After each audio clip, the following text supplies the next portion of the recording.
Nosotros hemos siempre colaborado. Es verdad que yo me he enterado por los medios de comunicación de esta iniciativa, parece de la Generalitat y del Gobierno de España. Nadie nos ha llamado, nadie se ha puesto en contacto con nosotros, no sabemos nada, pero nuestra predisposición es la mejor. Lo hemos estado siempre y lo estamos demostrando. Y creo que ejemplos como los del Hogar Provincial, como centro de referencia de acogida, creo que hay pocos, si se me permite, incluso en toda la Comunidad Valenciana. Por tanto, nuestra predisposición es la mejor. Ahora, no sé cómo se va a poder concretar, porque el presidente de la Generalitat no se ha puesto en contacto conmigo y nadie del Gobierno se ha puesto en contacto todavía con la Diputación Provincial. Espero que sea lo antes posible para que podamos preparar con la mejor de las predisposiciones, la mejor coordinación, porque aquí la coordinación es importante, ¿no? Yo creo que debería ser ya lo antes posible. Estamos a la expectativa, pero mientras tanto nuestro trabajo lo estamos haciendo desde la Diputación, sin lugar a dudas.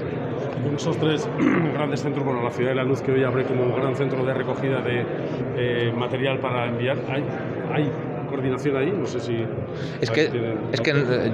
Andrés, es que la Generalitat no se ha puesto en contacto con nosotros y no te puedo decir más. Estamos más que predispuestos a contribuir, y creo que la partida de 2 millones de la Diputación me han dicho que incluso supera la que en un principio la propia Generalitat, toda la gran Generalitat, ha puesto a disposición. Nosotros estamos haciendo el máximo que podemos hacer, pero es que la Generalitat no se ha puesto en contacto con nosotros. Tendrás que preguntárselo a la Generalitat.